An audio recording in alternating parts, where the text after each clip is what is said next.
Yo grabar acá también.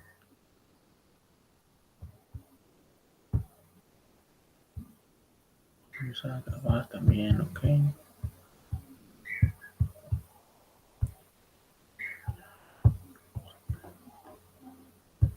Este.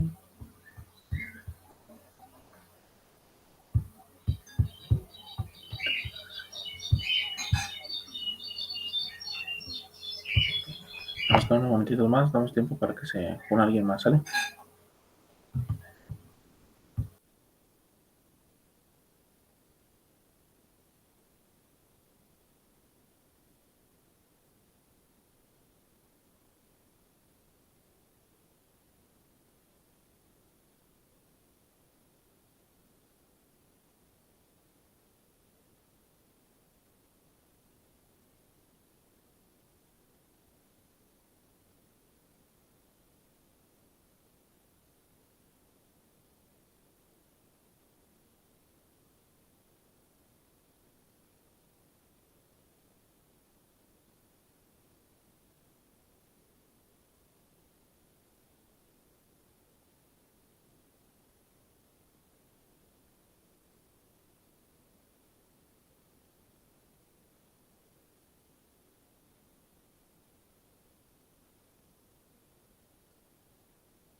Ahora sí, ya vamos a comenzar la cámara y se presento para que se vea esto aquí.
Pues comenzamos, muchachos. Nomás estoy subiendo la presentación, bueno, la clase de video de ayer. Esa ya se la estoy subiendo para que.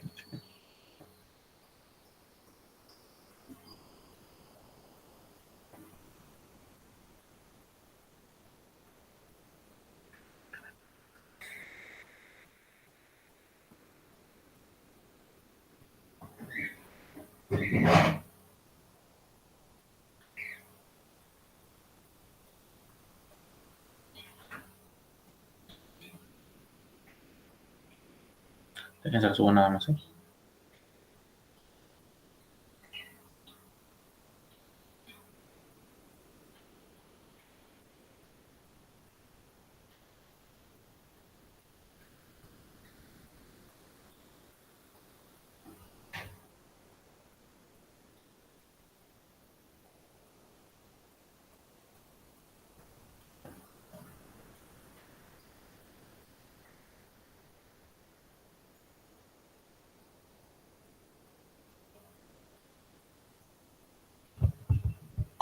Espera un momentito, déjame si aparece. No, ¿quién es? Espera, voy a finalizar. Espera un momentito, ¿eh?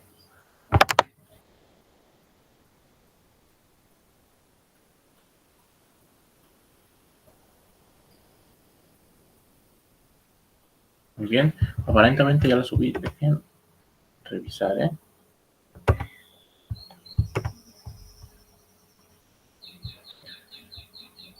Miren, muchachos, acá están todas las clases que hemos tenido. De momento, supuestamente tienen que ser 10.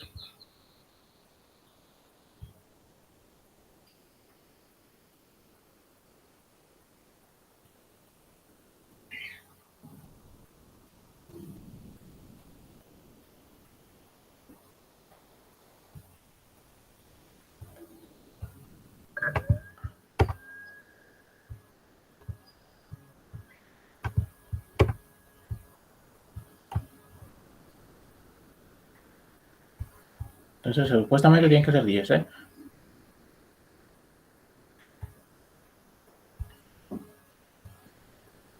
Sí, tenemos 10 clases. Con la de hoy van a ser 11, creo. Si no me equivoco. Con la de hoy serían 11 clases y ya aparentemente ya tenemos que, ya están acabadas las horas de la tutoría, pero tengo que aventar todavía otra clase el día viernes, así que igual va a ser otro repaso de otro tema, ¿sale? Lo que vamos a ver el día de hoy va a ser un repaso a los con, aquí está, a este de aquí. Vamos a dar un repaso a este tema debido a que siento que no lo expliqué de una forma correcta la sesión pasada. Entonces, bueno, no la pasada, la vez que la hice. Entonces, vamos a dar un repaso más para que quede un poquito más claro, ¿sale? En este caso, solamente usaré la plataforma para no crear para que tengan más elementos gráficos y eso, a diferencia de mis presentaciones en Canva, perdón. Vamos a realizarlo así para que para que se pueda checar, ¿sale? Para que les quede un poquito más claro. Ese es el chiste. Entonces, vamos a la introducción, ¿sale? Nos dice, una de las preguntas más frecuentes que tienen los estudiantes al momento de iniciar un trabajo académico es cómo buscar información para mi tarea, mi investigación o mi proyecto. Si ese es tu caso, a continuación encontrarás una receta simple y organizada para obtener información de calidad, dando respuestas a la pregunta cómo, dónde y qué considerar para buscar información confiable para un proyecto o un trabajo de investigación. Entonces aquí tenemos esta pequeña imagen que nos dice que seguro tienes una fuente confiable, pero ¿qué información respalda esa? Bueno, o sea, que tienes una fuente confiable que va a respaldar a tu opinión. ¿Por qué es importante tener unas fuentes confiables? Porque, digamos, muchachos, en un aspecto más profesional, digamos que tú estás, no sé, tal vez descubriste algo nuevo, o estás hablando algo a favor o algo en contra de alguna problemática, o quieres defender un punto de vista.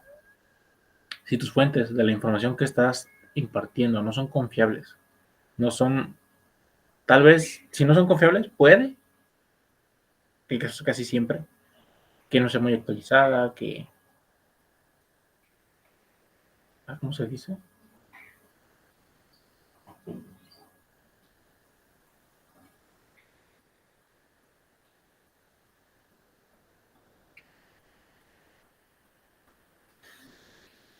¿Cómo se decía? Que no sea muy fiable, entonces puede que la información que digas, al momento de que te pregunten cuáles son tus fuentes, tú digas, no, pues es que las busqué de Wikipedia, o es que las busqué de otro lugar. Entonces puede que la información sea falsa y tu información, o sea, todo tu argumento, no valdrá nada.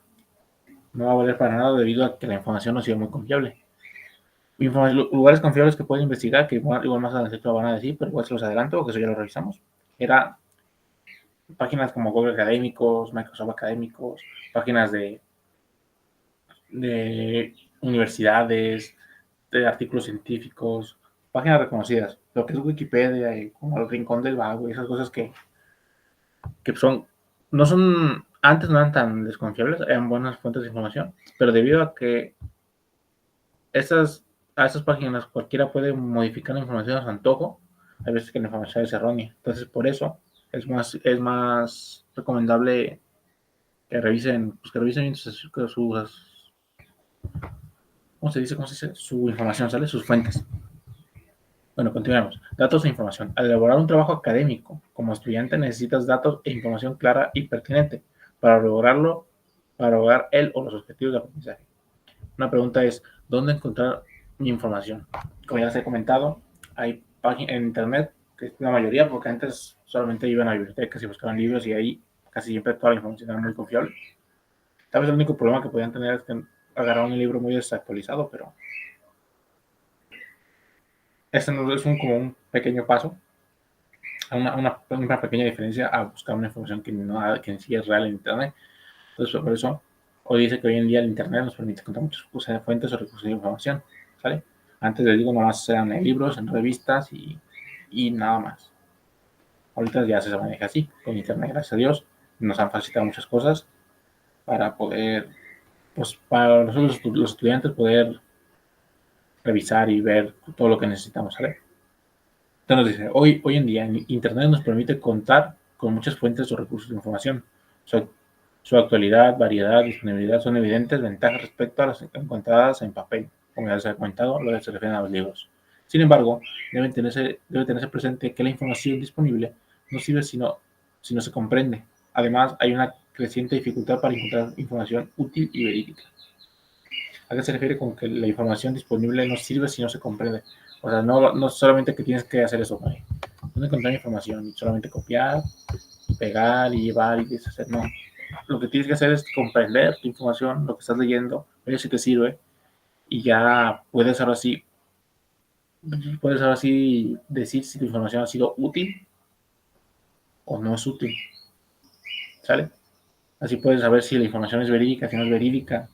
No nomás es buscar en internet la primera página que te aparezca, es buscar en varias páginas a ver si algunas coinciden con la información, y ya después ahora sí tomar la que más te agrade o la que veas más completa, pero a eso se refiere, ¿sale? A eso es lo que se refiere. Si no das información, igual aunque sea la más verídica del mundo, aunque sea la información más buena o la más actualizada, no va a servir de nada si no se comprende la información que estás buscando, ¿sale?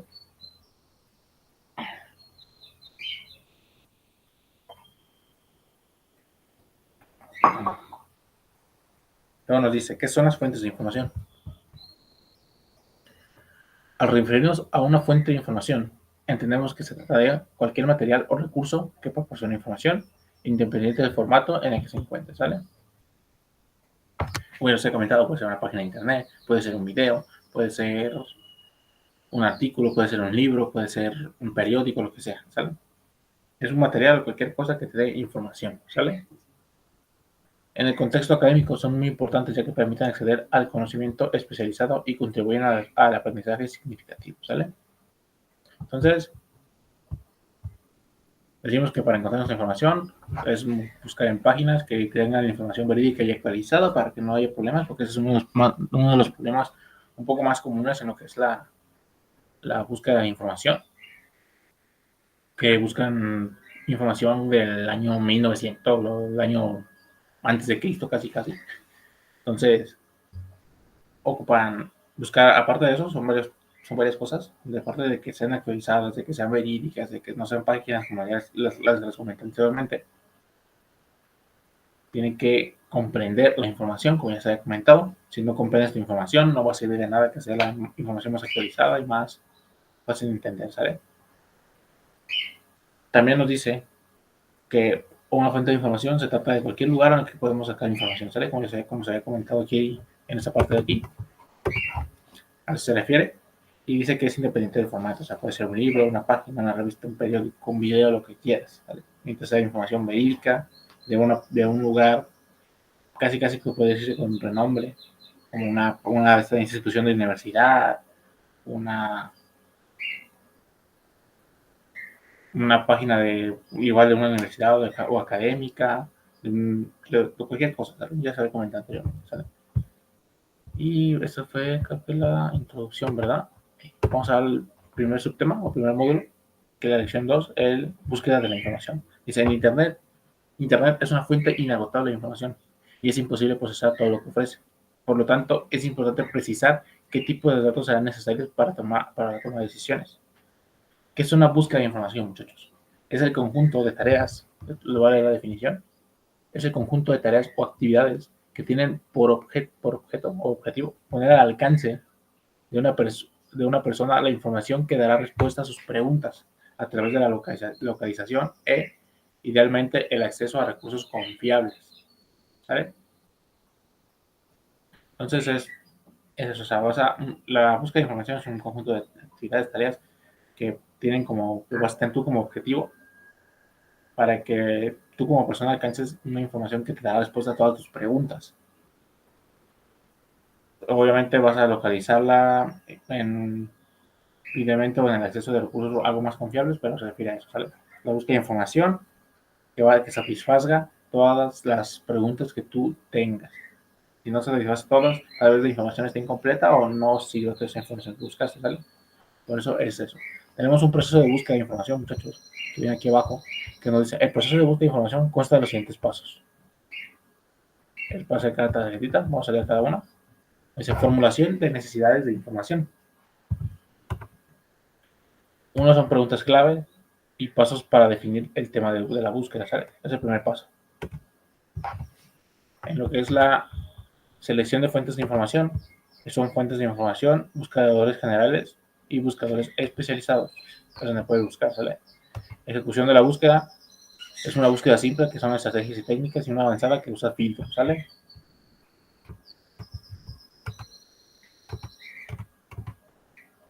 Y por último, una evaluación a toda la información que diste, ¿sale? Para que veas si, qué tengo que evaluar y qué aspectos tengo que evaluar, ¿sale? Son unos pequeños tips nada más. O sea, vas a tener tus preguntas claves y vas a definir o sea, qué tema, qué es lo que el tema que vas a buscar, ¿sale? Vas a ver fuentes de informaciones, puedes verlas en buscadores generales o especializados, eso es a conveniencia tuya. Y puedes buscar una simple, que son solamente búsqueda general, casi casi, que son estrategias técnicas, o una avanzada, que son filtros, que los filtros que lo vamos a ver un poquito más adelante, te va a buscar palabras clave o un tema en clave, ¿sale? Y al final, después de que hayas buscado toda la información, vas a evaluar, o sea, qué aspectos tienes para evaluar la información que viste, ¿sale? Por ejemplo, aquí está una guía un poquito más fácil de comprender la que vemos aquí arriba, que dice, existen algunas preguntas que podemos tomar en cuenta para definir las necesidades de información y, y guiar la búsqueda de información. Aquí te mostramos algunas que te servirán para esa actividad. ¿Cuál es mi tema? ¿Cuáles son los términos más representativos, conceptos claves, sinónimos, frases, etcétera, que debo buscar? ¿Qué cantidad de información quiero? ¿En qué idioma lo necesito? ¿De qué tipo debe ser la información? Si es académica, divulgativa, etcétera. ¿Qué lapso debe abarcar?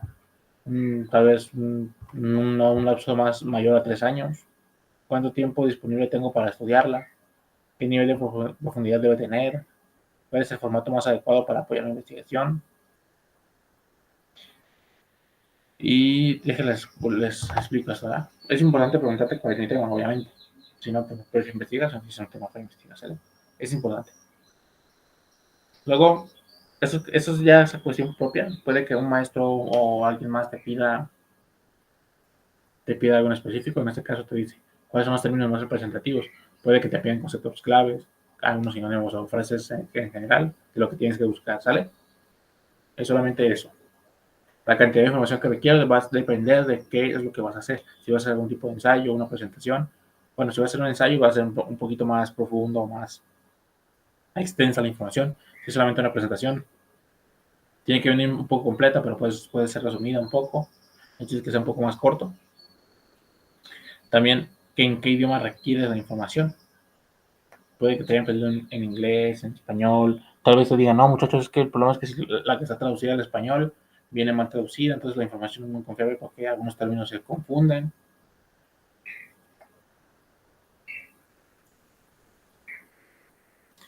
Entonces, eso es importante que te digan en qué idioma, ¿sale? Porque eso pasa cuando no están traducidas, a lo mejor el idioma original es el que mejor es comprensible. Entonces te recomiendo, no, muchachos, pues hagan esto y les dejo tarea que lo traduzcan a su idioma, ¿vale? Puede ser eso, pero es que es cuestión de los maestros o de lo que estés necesitando. ¿De qué tipo debe ser la información? Si tiene que ser académica, divulgativa, dependerá del tema que estás revisando y qué lapso debe abarcar. Eso es importante, muchachos, porque es lo que les decía, que son varios errores que ocurren cuando buscan información las personas. Te dan información muy vieja y ya no es más útil, entonces puede que esa información ya ni siquiera valga nada, porque a lo mejor en un artículo más nuevo, de un año más reciente, por ejemplo, en este 2025, hagas una información del año 2000 y este 2025 refutaron la información, o sea, hicieron que la información que estaba en el 2000 ya no sirviera, o sea, que era incorrecta y tuvieron un nuevo análisis y tuvieron una nueva información y esto es lo correcto, ¿vale? Entonces puede que les pase eso. Es común, sí, es un poco más común en Internet porque es un poco más difícil encontrar información muy actualizada porque casi siempre la información que aparece al principio del navegador es la más como votada, la más útil entre todas. Entonces puede que la más útil o la más votada o la más visitada, perdón, en todo ese tiempo sea la que tiene la información más antigua, ¿sale? Entonces, es importante eso, ¿sale? ¿Cuánto tiempo disponible tengo para estudiarla? Eso ya dependerá del tiempo que te hayan dado, qué nivel de profundidad debe tener. Eso es importante porque es necesario saber si son, pues, como que también es importante conocer a tu público, ¿sale? Para que veas, o si es tuyo, es ya cuestión de preferencia de lo que te hayan dicho. Pero, por ejemplo, si vas a presentar o por el estilo, también tiene que ver qué personas o sí, la cantidad de personas o qué nivel académico tienen esas personas para ver qué tan profundo puedes ir en la información, ¿sale? Es importante checar eso. A nivel académico, si es una presentación o algo que tienes que presentar a alguien más, Y si es un ensayo que te pidió un maestro, que te pide que vayas de manera muy profunda en la información, adelante, ¿sale? Pero eso es una pregunta que tienes que hacer. No, dice, ¿cuánto tiempo disponible tengo? Ah, eso, ¿no? ¿Y cuál es el formato más adecuado para apoyar mi investigación? Si es un texto, si es sonido, si es una imagen, es un video multimedia, etcétera, ¿sale? Entonces, igual a la cuestión de ustedes, casi siempre los más adecuados son un texto con imágenes, pero es ya esa cuestión de cada persona, ¿sale? Un paso fundamental consiste en hacer una buena definición del tema, para lo que debes tomar en cuenta los siguientes aspectos, ¿sale? Vamos a checar los aspectos y ahorita continuamos con lo que sigue, ¿sale? El paso número 1 nos dice que es identificar el tema general acerca de la información que se necesita, ¿sale? El paso número 2 es especificar el tema, identificando lo que es más relevante, como si fuera a hacer un resumen, ¿sale? El paso número 3 reconoce los conceptos claves. Eso es igual, dependiendo, vas a buscar información por información, página por página, hasta que veas cuáles son lo que ves más relevante y reconocer los conceptos claves de cada uno, ¿sale? Vamos a continuar un poquito más. Dice, ¿cómo formular una necesidad de información? Aprender a determinar las necesidades de información es fundamental, pues corresponde al primer paso para enfrentar cualquier tarea de aprendizaje o investigación. Para formular una necesidad de información es clave comprender qué características debe tener la información que buscas, temas, conceptos claves, nivel de profundidad, formato, etcétera, ¿sale? No sé si le queda un poquito más claro lo que vemos aquí.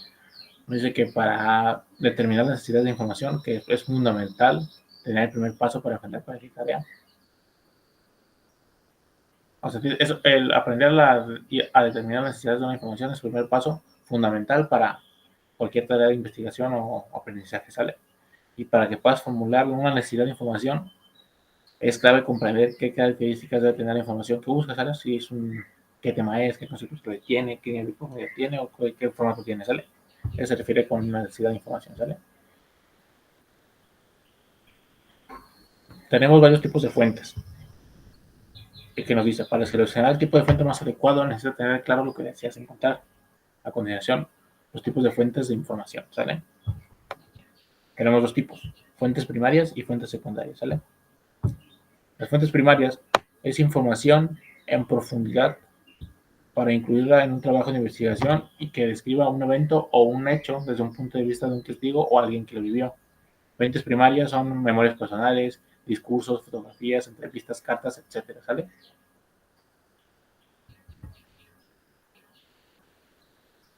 En entrevistas pueden ser igual, o sea, puede ser una serie de preguntas como algún tipo de entrevista en video, ¿sale? Memorias personales se refiere como a experiencias ya sean propias o de alguien más. Y los discursos también, o sea, son fuentes primarias, ¿sale? No son las más comunes. Bueno, sí son las más comunes, pero no son las más confiables para la vivencia de estas, dice. A diferencia de las primarias, que son pues, discursos y eso que puede que salten o vean o no vean conceptos muy claves o se les habían olvidado, en las secundarias son un poquito más seguras en ese caso. Es información sobre un dato específico o una visión general sobre un tema para documentar. Fuentes secundarias son diccionarios, enciclopedias, artículos de opinión sobre algún tema, biografías, ensayos manuales, etcétera, ¿sale? Así se refiere que son los que más utilizan más diccionarios, enciclopedias, artículos sobre algún tema, biografías, ensayos o manuales, son los que son más comunes de encontrar que en internet. Pero tenemos dos puntos, ¿sale? Entonces las primarias son memorias personales, discursos o fotografías, nos dicen que es información en profundidad para incluir en un trabajo de investigación y que describe un evento o un hecho desde un punto de vista de un testigo o alguien que lo vivió. Por eso casi la mayoría, por eso dice que son memorias personales, son entrevistas, son fotografías, entrevistas, cartas, etcétera, ¿sale? Y aquí es una visión general, por eso es una visión general sobre el tema para documentar. Por eso nos dice que son diccionarios, enciclopedias, artículos de opinión, biografías, ensayos o manuales, ¿sale? Eso es debido a eso. Entonces, son dos cosas muy diferentes, pero para mi gusto es más confiable la de la secundaria.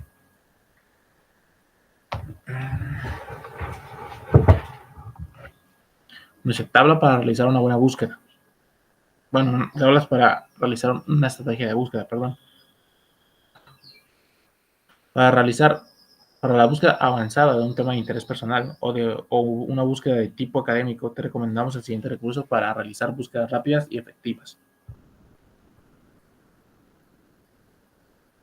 Tenemos las palabras y símbolos, ¿vale? Que es AND y el símbolo este, que nos dice, y el más, perdón.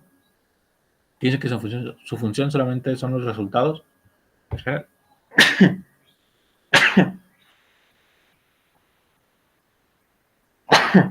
Ay. Dice que solamente muestra los resultados que contengan todos los términos de la búsqueda, especificados independientemente del orden y de su posición. Por ejemplo, nos dice que la tecnología AND, herramientas de aprendizaje, no solamente para buscar, ¿sale? Es para que busques todos los términos. Si buscas una frase general, va a buscar que tenga todos los términos.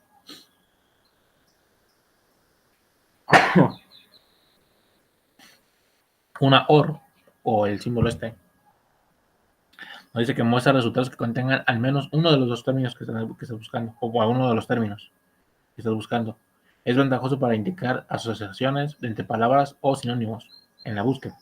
Una tecnología OR, que es la herramienta de aprendizaje, o sea que pones OR y ya buscas lo que necesitas, ¿vale? La XOR muestra resultados que contengan el primero o el segundo término, pero no los dos. La diferencia de este que tiene todos, este solamente con que tenga alguno de los dos va a funcionar, y este con que tenga alguno de los dos, pero no los dos juntos, va a funcionar, ¿sale? Entonces, es la tecnología XOR con la herramienta de aprendizaje que necesitas, ¿sale?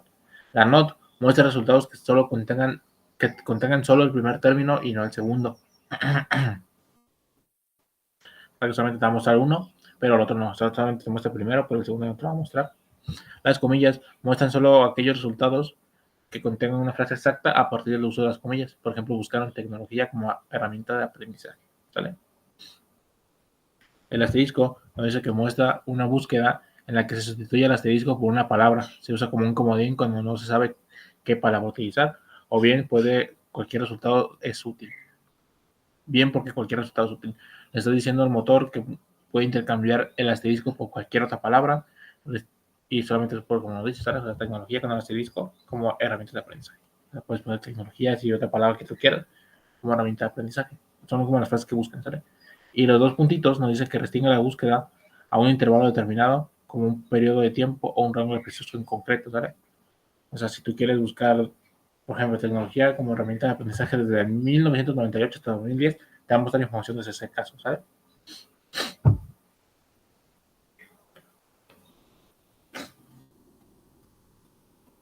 Perdón. Eso es prácticamente lo que nos dice, ¿sabes? Y el relate dice que es para encontrar web o sitios similares al de otro en particular, ¿sale? Solamente pones related y pones tu página, ¿sale? Entonces, esto sería todo lo que son las fuentes de información, o sea, los símbolos para poder buscar en el motor de búsqueda. Recordemos la AND, solamente va a mostrar lo que tenga todos los resultados. La OR solamente con que tenga uno de los dos. La XOR solamente te va a mostrar uno de los dos, pero solamente uno, no te va a mostrar los dos. La NOT solamente te va a mostrar el primero, el segundo no lo va a mostrar. Las comillas para que busques una frase exacta. El asterisco para que pongas la frase, pero si quieres que se complete con algo más. Y los dos puntitos para que busquen un periodo de tiempo, la información sale, un lapso de tiempo, por ejemplo, en el caso de 1998 hasta 2010, te va a buscar esa información, ¿sale? Y el relay solamente es para buscar páginas web o sitios que sean muy similares, ¿sale? Eso es lo que hace. Y estamos aquí organizada la información. Vamos a la lección número 3. O sea, una vez que has encontrado información sobre el tema que te interesa, es necesario organizarla para determinar cuál es relevante y confiable para lograr tu objetivo. Para ello, es importante reconocer su origen y sus limitaciones. ¿Ok? Vamos a comenzar con la primera pregunta que nos dicen. ¿Por qué la organización de información? Al leer un texto u obra de fuente de información, puede ser útil seleccionar lo más importante, aquella que sea guía relevante y organizarla de modo que sea fácil de recordar y comprender, ¿sale?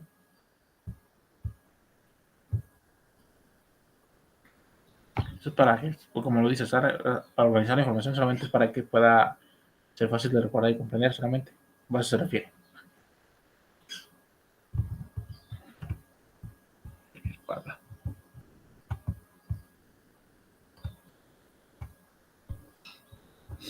Esto está apagado. Bueno, es lo mismo.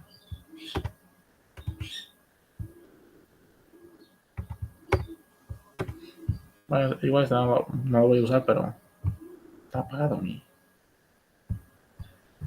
la llamada en la plataforma. Bueno, organizadores de información. Para eso existen distintos métodos de organización. El mapa conceptual, el mapa semático, el cuadro comparativo, el cuadro de doble entrada, el resumen, entre otros, ¿sale? Estos organizadores permiten valorar la validez y la pertinencia de la información. Entonces, un mapa conceptual, vamos a ver cada ejemplo. Dice que organiza la información que servirá para hacer jerarquizaciones y es muy útil para nuestra intención, para cuando nuestra intención es clasificar, o sea, cuando quieres poner lo más importante hasta lo más secundario, ¿sale? Se eligen conceptos claves que estarán recuadrados y relacionados a través de flechas. Estas suelen acompañarse de palabras que servirán como conectores entre los conceptos. Los conceptos del inicio suelen ser los más generales y engloban lo que presentan más abajo y van siendo cada vez más específicos, ¿sale? Existen varias aplicaciones para elaborar mapas conceptuales. Una de ellas más recomendadas es CMaps Tools. Es una aplicación que pueden revisar para que hagan un mapa conceptual, que son estos de aquí abajo. Déjenme ver si puedo poner el video de YouTube.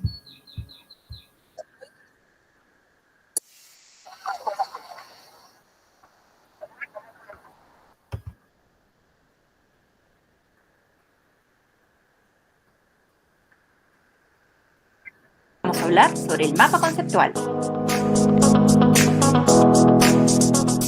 Un mapa conceptual es una herramienta de aprendizaje que se basa en la representación gráfica de un esquema de los conceptos que lo forman. El mapa conceptual permite organizar y comprender ideas de manera mucho más clara. Veamos en qué consiste. Partimos del tema central de nuestro texto. Identifica el tema y la pregunta principal que deseas desarrollar. De esta manera, el mapa conceptual se enfocará en detallar los tópicos que son realmente importantes para ti.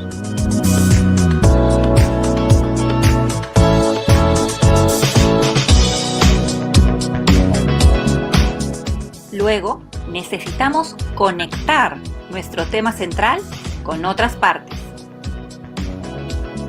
Conecta los elementos del mapa conceptual con los conceptos mediante una línea recta y una palabra de enlace que ayude a explicar de qué forma se relacionan.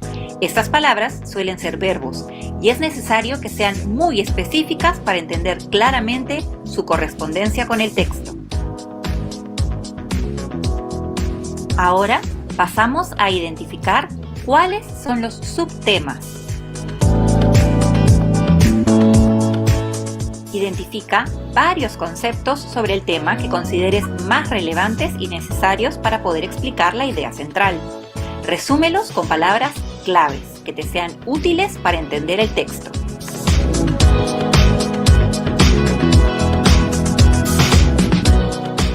Y ahora define los últimos elementos en tu mapa conceptual, aquellos detalles aún importantes que te ayuden a entender el texto.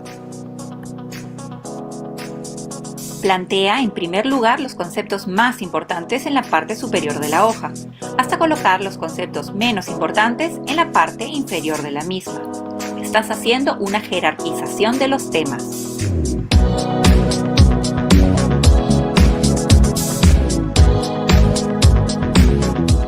Al final, tu mapa conceptual debería tener más o menos esta forma. Espero que te haya sido útil y ya sepas cómo hacer un mapa conceptual. Gracias por ver. Bye.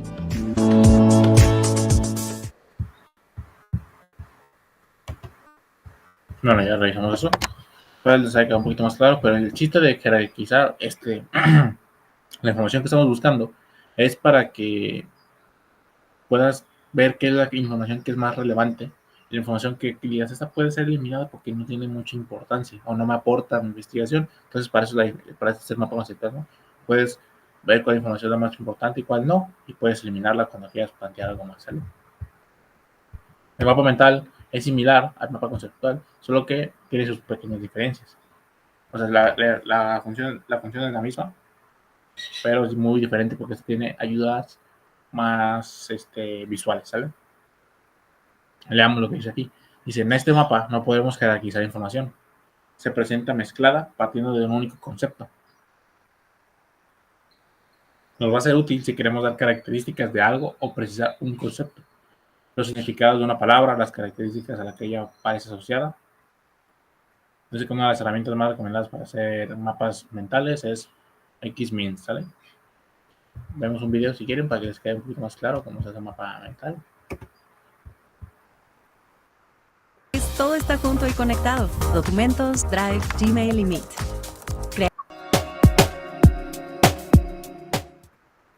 ¿Qué es un mapa mental?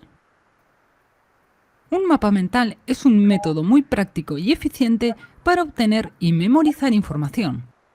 Consiste en un diagrama con el que podemos representar ideas o conceptos asociados a un tema en particular de forma creativa. Es decir, es una herramienta práctica que nos ayuda a tomar notas, facilitándonos el aprendizaje mediante la visualización de estas notas de forma esquemática y a su vez todas ellas conectadas entre sí, las cuales en su conjunto ayudan a desarrollar el contenido de un tema en concreto. Elementos. Todos los mapas mentales tienen componentes comunes.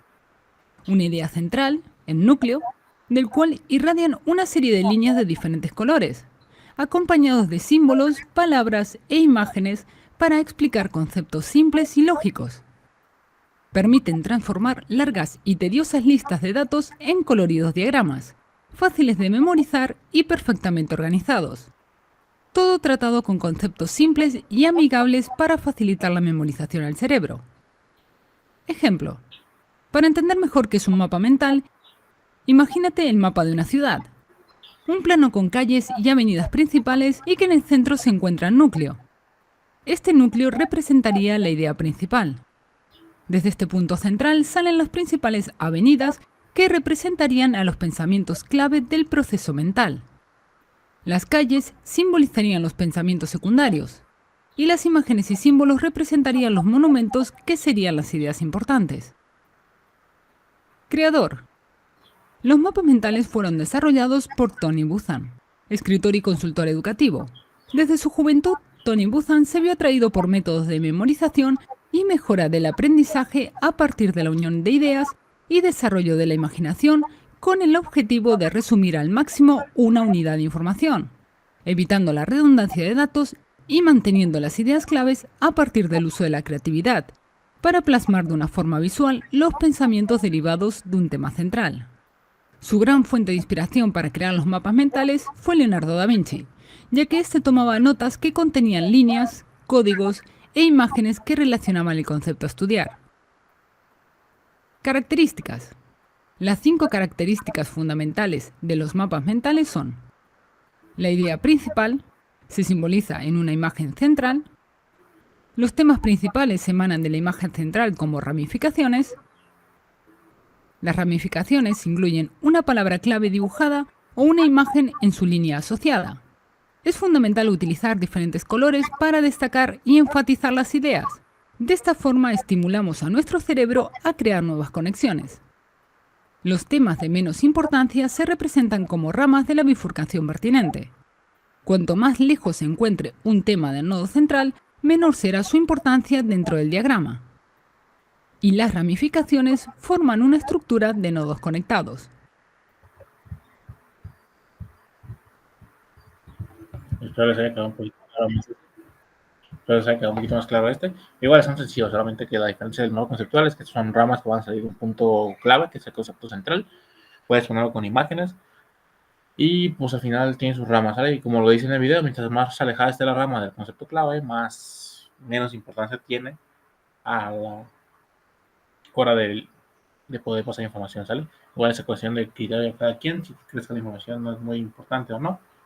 Igual puedes poner definiciones, puedes poner un poquito más de texto, pero será un poco más avanzado, más amontonado, pero ya es la decisión de cada quien, ¿sale? El cuadro comparativo es muy útil para realizar comparaciones. Los aspectos de la comparación deben escribirse dentro de una columna. En la parte inferior se escribirán las características comparadas, armando enunciados, no palabras sueltas, ¿vale? Es muy importante tener en cuenta el estar comparando elementos comparables. es para construir el recuadro adecuadamente, ¿sale? Ahora tenemos un elemento con sus características, otras características del elemento y otras características, ¿sale? Son solamente para que compares cuáles cada quien, ¿sale? Vemos el video si quiere para que les quede más claro. Un cuadro comparativo es una estrategia que se utiliza porque permite identificar las semejanzas y diferencias de dos o más conceptos o hechos. Permite organizar el pensamiento, permite desarrollar la habilidad de comparar y facilita el procesamiento de datos. Para hacer un cuadro comparativo debemos considerar lo siguiente: identificar los elementos que se desean comparar, enmarcar los parámetros a comparar, se identifican y escriben las características de cada concepto o hecho, y se enuncian afirmaciones de las semejanzas y diferencias más relevantes de los conceptos comparados. Ahora, vamos a hacer un ejemplo de un cuadro comparativo de animales. Entonces, los elementos a comparar son los animales, y para este caso será un gato, un perro y una serpiente.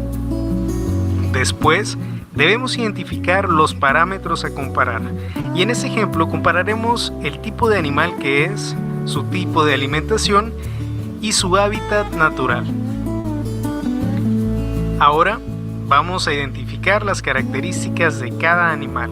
Para el gato, debemos escribir el tipo de animal que es, cuál es su tipo de alimentación y su hábitat natural.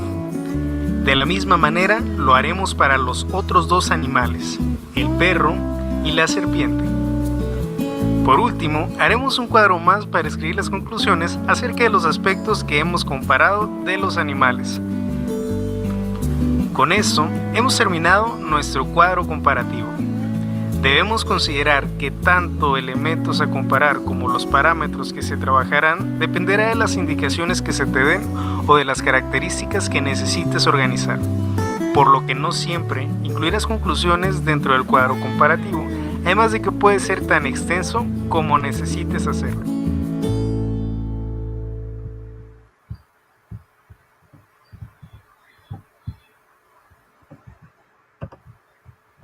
Muy bien, entonces son sencillos, ¿sabes? Solamente pones los que necesitas, vas a poner cada una de sus características, por ejemplo, como venía el video, ¿no? El hábitat, la especie, dónde viven, qué hacen, qué comen, todas esas cosas, ¿sabes? No solamente puede ser tan largo, por ejemplo, puedes poner especie, no sé, mamífero, esa cosa, qué animal es, cuál es su hábitat, cuál es su comida, cuánto tiempo de vida tiene, cuáles son, cómo es su comportamiento. Puedes hacerlo tan largo como quieras para que sea más extenso, y al momento de hacerlo un poquito más extenso es más fácil comprender todas las características de lo que va a diferenciar la comparación que estás haciendo, ¿vale? Por eso es importante. Y el resumen, muchachos, pues ya lo habíamos checado. No dice que ya, aquí, de hecho, aquí ya lo dice. Como ya vimos, el resumen es un texto que se redacta con base a un texto original. El texto original es el que leímos y el resumen es el que escribimos nosotros a partir del original, obviamente sin copiar. Un resumen es más breve, tiene la organización que le da su creador y utiliza el lenguaje de quien lo redacta. Para elaborarlo, se realiza una selección y una reducción de contenido, ¿sale? El video no lo vamos a ver porque ya checamos en la sesión pasada cómo se hacía. Y que si quieren avancemos a la sí, ¿sale? ¿Qué es el uso de la información? Es muy importante que utilices información especializada para tus trabajos académicos. Esta información ha de ser empleada en forma eficiente y ética. ¿Cómo hacer uso de la información? Para ello debo reconocer si la información proviene de una fuente confiable. Por ejemplo, páginas académicas, publicaciones indexadas, libros de personas especialistas y con prestigio en su comunidad académica. Y dar el crédito correspondiente. Cuando dicen crédito correspondiente se refiere a que pongas un citado de dónde sacaste la información, quién era el autor de esa información y poner la referencia para que puedan buscar la información, ¿sale? A eso se refiere con el crédito correspondiente.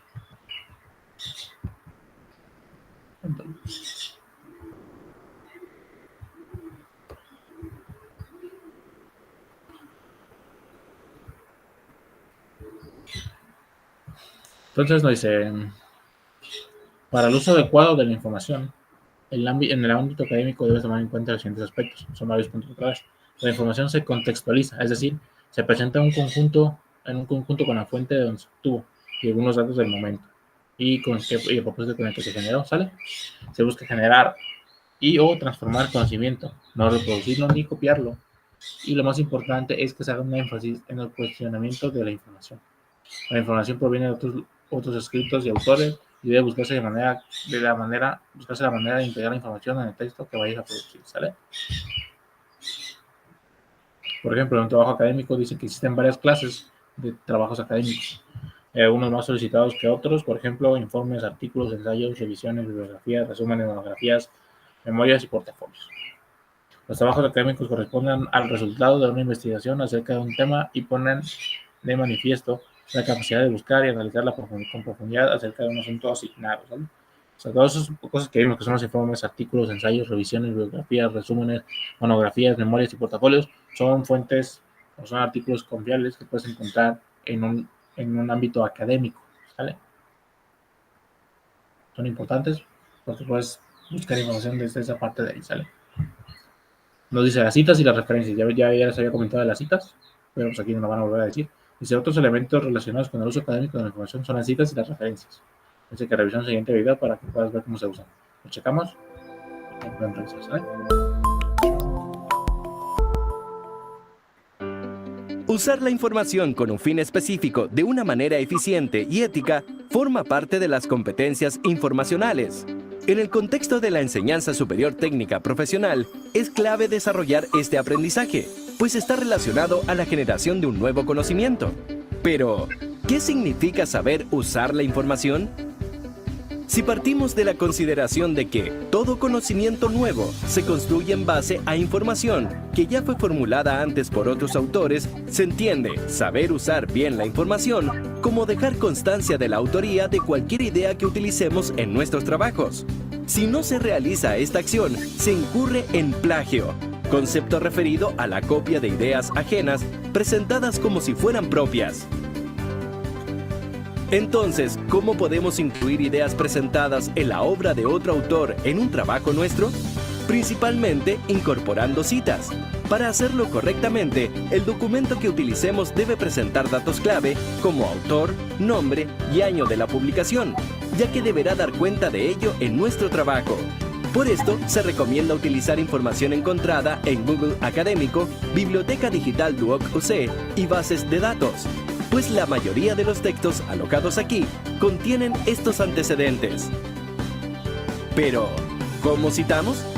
Podemos hacerlo de dos formas. La primera de ellas se conoce como cita directa o textual y consiste en copiar las palabras exactas señaladas por el autor del texto que utilizaremos, utilizando comillas o un párrafo aparte, dependiendo de la extensión. Por otra parte, la segunda se denomina cita parafraseada o indirecta y se elabora resumiendo las ideas formuladas por el autor del texto utilizado. ¿Por qué es tan importante citar en el contexto académico? Además de evidenciar la realización de un trabajo original, auténtico y fiable, demuestra seriedad en el tratamiento del tema mediante la revisión e incorporación de ideas formuladas por otros autores. Además, otorga credibilidad a la información aportada, siendo posible la verificación de su origen. ¿Y qué son las referencias bibliográficas? Estas indican el detalle de los textos utilizados para la realización de nuestro trabajo. Cada vez que se hace una cita en el documento, se debe agregar a la lista de referencias.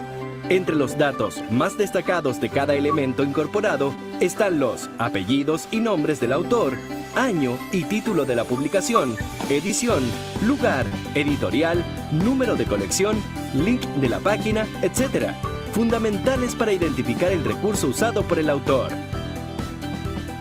¿Existen normas referidas a la creación de citas y referencias? Sí, y se conocen también como sistemas de citación. Entre las más utilizadas se encuentran ISO, de carácter multidisciplinario, MLA, creado para el área de humanidades, Vancouver para el área de salud y APA para el de ciencias sociales. ¿Qué norma se propone utilizar en Duoc UC para la realización de trabajos académicos? APA, ya que se destaca por ser una de las más reconocidas para la transmisión del conocimiento científico y académico. Esta norma se encuentra detallada en un manual que se renueva periódicamente. ¿Existen herramientas que permitan crear citas y referencias en este u otros formatos? Sí, una de ellas las encontramos en Word mediante la opción Referencias, ubicada en la barra de tareas. Una vez allí, se debe ir a Estilo y seleccionar APA. Luego, hacer clic en Insertar cita y completar los datos que permitan generar la cita. Por último, para agregar la referencia, cliquear en Bibliografía seleccionando la primera opción. Otra opción es la que ofrece el portal de bibliotecas Duoc UC, que entrega la referencia lista del documento consultado. Para poder acceder a esta, debemos hacer clic en el botón rectangular naranjo ubicado a la derecha del resultado, que dice Citas bibliográficas. Entre las alternativas desplegadas, podemos escoger entre APA, Chicago, Harvard, MLA y Turabian. Por otra parte, existen los gestores bibliográficos online, que permiten importar referencias externas de diferentes fuentes, acceder a bases de datos en línea, catálogos de bibliotecas y buscadores, exportar las referencias internas, insertar citas y bibliografía mientras se está escribiendo y compartir con otros usuarios las referencias bibliográficas. Entre los más destacados se encuentran Zotero, Mendeley, EndNote Web y RefWorks. Para finalizar, recuerda que saber usar la información es una competencia directamente relacionada con la construcción de nuevos conocimientos, aspecto clave en nuestra institución, que promueve una formación de calidad y excelencia. Por ello, te invitamos a visitar http://www.duoc.cl/biblioteca. Bueno, pues ya como vieron en el video, es importante poner el citado de sus actividades y sus fuentes de información para poder dar crédito a las personas o a las personas que están en fondo de la investigación que tú investigaste, ¿sabes? Que tú viste. ¿Qué pasa si no pones la cita? Lo pueden tomar o se puede quedar como una idea propia. Pues si se da cuenta que fue sacada de una fuente de información que no pusiste los datos o no citaste, se le va a considerar un plagio. Si se considera plagio, va a decir prácticamente es como si tu trabajo no lo hiciste tú, no lo copiaste y pegaste. Entonces, por eso es importante no hacerlo. Como vieron en el video, hay diferentes formatos, que es el ¿cómo era? No me acuerdo cuál era. Creo que era el IEEE. Bueno, yo conozco eso, que es el IEEE, el APA y muchos que venían ahí. Es importante llegar a ese tipo de normas, porque son normativas para el citado. El más común que se utiliza es el APA, pero es muy común eso, ¿sale? Y como lo comentaron, los citados puedes hacerlo tanto ya sea a mano, o puedes hacerlo con generadores de citas, por ejemplo, en Word, que ya tienen el suyo, o los que están en línea, como los que vieron en el video, ¿sale? Checamos, vamos a la última parte del tema que vamos a ver, que es la de cuidado en la propiedad intelectual. Y ya será el último que veremos, ¿sale? Desde en los contextos, pero sobre todo en el educativo, es importante que las personas conozcan las implicaciones referidas al uso ético y legal de la información. La propiedad intelectual es una de las consideraciones más relevantes en este ámbito y responde a la idea de que todo trabajo académico o científico debe ajustarse a principios éticos y legales básicos, cuyo criterio central es el respeto a la propiedad intelectual, específicamente a los derechos de autor. Cada vez que veas un texto, un video o algo que tenga esto, porque está sujeto a derechos de autor y lo puedes usar en lo que es el ámbito académico, siempre puede ser usado, siempre y cuando no cites la información, ¿sale? Por ejemplo, en este caso un citado en APA, y si no se pone el citado, se le va a considerar un plagio, como se había comentado anteriormente, ¿sale? Y si conocer acerca de los derechos de autor y de la propiedad intelectual son aspectos vitales para la realización de una investigación, ¿sale? Los derechos de autor, vamos a checarlo, vamos a ver qué es. Pero prácticamente es como si se guardaran todos los derechos, ¿sale? Que todos los derechos son reservados para la persona que lo hizo. A eso se refiere, pero ahorita vemos la definición. Dice, es muy importante saber si una obra se encuentra protegida por el derecho de autor o autora. Generalmente, para indicarlo, se usa el símbolo de una C encerrada en un círculo, que significa copyright, acompañado de la expresión todos los derechos reservados, como aviso de que el derecho a la reproducción y distribución de comunicación pública es ejercido exclusivamente por él o la autora, ¿sale?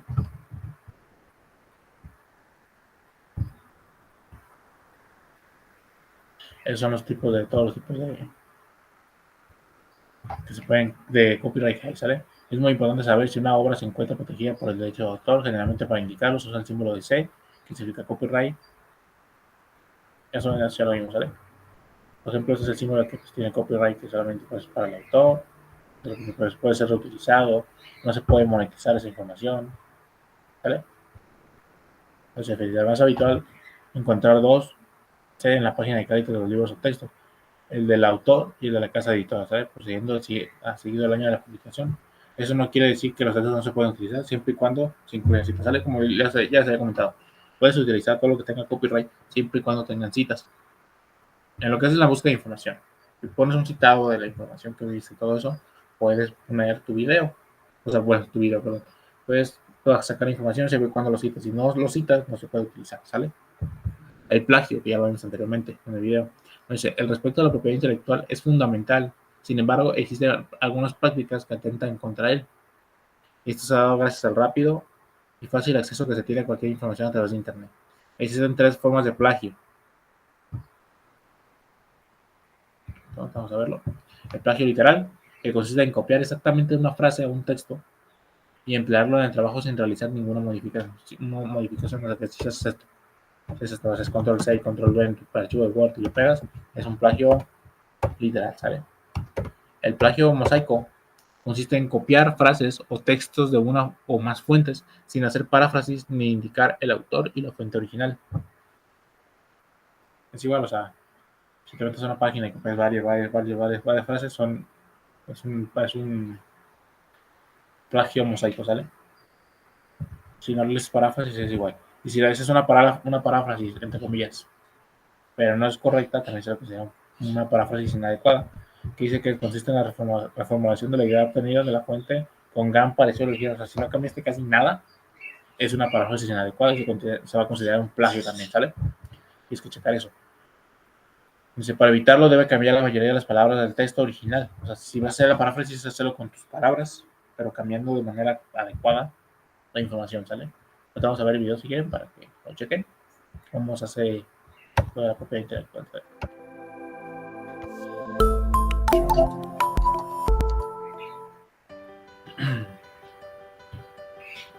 En el contexto de educación superior, es fundamental que los principales protagonistas del proceso educativo conozcan las implicancias referidas al uso ético y legal de la información. Una de las razones más importantes es el rol clave que cumple la gestión y generación de conocimiento en la formación académica. Así, una de las consideraciones más relevantes en este ámbito responde a la idea de que todo trabajo académico o científico debe elaborarse siempre a partir de principios éticos y legales básicos, cuyo criterio central es el respeto a la propiedad intelectual, específicamente al derecho de autor. Para comenzar, ¿qué se entiende por propiedad intelectual? Se relaciona a toda creación producida por la mente humana en los campos científicos, literarios, artísticos o industriales. A partir de esta consideración, debemos entender la existencia de la Ley de Propiedad Intelectual número 17.336 en nuestro país como la responsable de proteger las invenciones intelectuales mediante el establecimiento de los derechos legales entregados por un determinado Estado. Del mismo modo, la creación de esta ley es una forma de valorar y recompensar el esfuerzo innovador que permite promover y difundir el conocimiento, otorgando la oportunidad para que sus creadores se apropien, gestionen y obtengan beneficios económicos de sus invenciones. ¿Y qué es el derecho de autor? Es una de las dos grandes categorías, junto a la propiedad industrial, que forma parte de la propiedad intelectual. El derecho de autor se refiere al conjunto de normas legales que protegen al creador y a sus obras. Entre las principales creaciones amparadas por este derecho, utilizadas frecuentemente como material de estudio e investigación en el contexto académico, se encuentran los libros, artículos de revista, enciclopedias, conferencias, discursos, coreografías, composiciones musicales, fotografías, obras cinematográficas y teatrales, maquetas, pinturas, dibujos, adaptaciones, traducciones, bases de datos, entre otras. ¿Cómo puedo identificar si una obra está protegida por el derecho de autor? Generalmente, pero no de forma obligatoria, se usa el símbolo C, que significa copyright, acompañado de la expresión todos los derechos reservados. como forma de aviso o comunicación del derecho a reproducción, distribución y comunicación pública ejercido de forma exclusiva por el autor de la obra. Al mismo tiempo, existen 4 símbolos asociados a las licencias libres Creative Commons, CC, que deben interpretarse de la siguiente forma. BY, reconocimiento. Cualquier explotación de la obra debe reconocer la autoría. NC, no comercial. La explotación de la obra queda limitada a usos no comerciales. ND, sin obras derivadas. La autorización para explotar la obra no incluye la transformación para crear obras derivadas. Y SA, compartir igual. La explotación autorizada incluye la creación de obras derivadas siempre que se mantenga la misma licencia al ser divulgadas. La combinación entre ellos es el resultado de 6 licencias libres, que permiten al titular de los derechos de autor adoptar una postura menos restrictiva que la del copyright, autorizando a los usuarios a hacer determinados usos sobre sus materiales.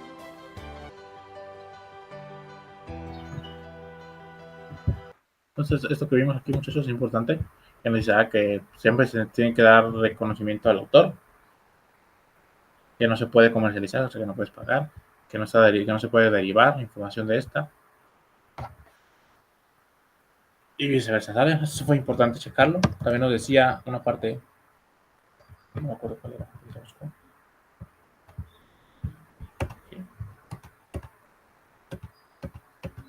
nos decía que copyright este fue creado por el hecho de que los investigadores o los que crean estos artículos, aparte de su reconocimiento, tengan un beneficio un poco más económico respecto a toda la investigación que hicieron, ¿vale? Por eso tienen los copyright o los derechos de autor. Por eso tienen que ser, como lo dice en el símbolo que viene aquí arriba, tienen que tener sus, ¿cómo lo dije? Pues tiene que ser nombrado, pues sus honores o su, tiene que ser nombrado, prácticamente. Por eso es importante eso, ¿sale? Pero tienen que hacer lo correcto, muchachos, porque si no hacen su investigación y no ponen el citado y todo eso, no van a poder cuidar la propiedad intelectual y puede ser considerado un plagio su trabajo, ¿sale? Si no realizan eso, entonces va a ser un problema un poco más grande y va a haber varios problemas que pueden llegar a ser un poco más legales, ¿sale? Igual es importante llevar a cabo este tipo de cosas para que tengan el significado, ¿sale? Igual esto no habrá problema con ustedes, si siempre y cuando tengan un citado correcto. Si hacen un citado correcto, no va a haber problema con su artículo.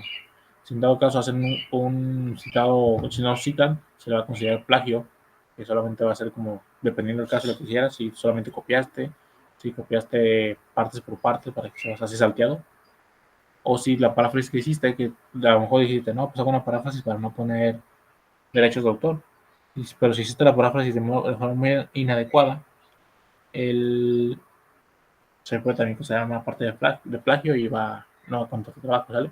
Es importante realizar eso, ¿sale? Y ya de momento sería todo, muchachos. Hemos finalizado el curso de métodos diversos para el uso de código de información. De momento, yo creo que sería todo. Estas veces no voy a dejar actividades, solamente para que ustedes vayan a la par de, bueno, para que no se hagan, para que queden un poco más claros los temas que yo siento que no han quedado tan claros. Para la próxima sesión, muchachos,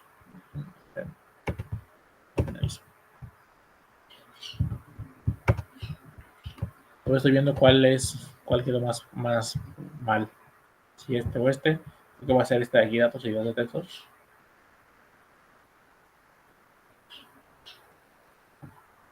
Voy a checar este para que lo realicemos. Creo que sí va a ser este. Este es el que vamos a ver la siguiente semana. Ya no. Vamos a ver este la siguiente semana, que va a ser la última sesión del curso de comunicación, ¿sale? De momento sería todo de mi parte, muchachos. Espero haya quedado un poquito más claro todo lo que vimos. Les recuerdo, son solo repasos de los temas que siento que no es explicado de manera muy correcta o que hayan quedado muchas dudas. En estos casos les digo, no dejaré tareas o actividades, o solamente repasos para que les quede un poquito más claro. También les comentaba, ya subí la sesión del día de ayer, tuve muchos problemas con mi internet y aparte de que ya se me descargó la computadora, que tuve que descargar los videos, editar el video para poder pegarlo y eso me tardó mucho más tiempo todavía, ¿sale? Ya está subido, tuve que cortar como 15 minutos de llamada porque se apagó la computadora y se quedó un rato en lo que encontraba mi cargador y en lo que arreglaba eso. Perdí mucho tiempo, entonces por eso la sesión quedó un poquito más corta. Pero pues es cuestión de solamente de... Igual la información ahí está. Pueden revisarla cuando gusten. Les recuerdo, el día viernes va a ser la última sesión de comunicación. Desconozco si nos van a dejar al mismo grupo o nos van a cambiar. Eso ya sería cuestión de revisar o cuestión de que lo que nos digan entre el aprendizaje para todos. Pero va a ser así solamente, ¿sale? De momento, les digo, son solamente resúmenes. No tiene mucha importancia, ¿sale? Que no deje actividades, son solamente resúmenes para que quede claro todo lo que hemos visto, ¿sale? De momento ahora sí ya sería todo, muchachos. Nos vemos la siguiente semana. Bueno, la siguiente semana. Nos vemos el siguiente viernes a las 8 de la mañana igual para que realicemos la última clase de tutoría, que sería el repaso de asociación de datos y de texto, ¿sale? Solamente eso es lo que vamos a ver.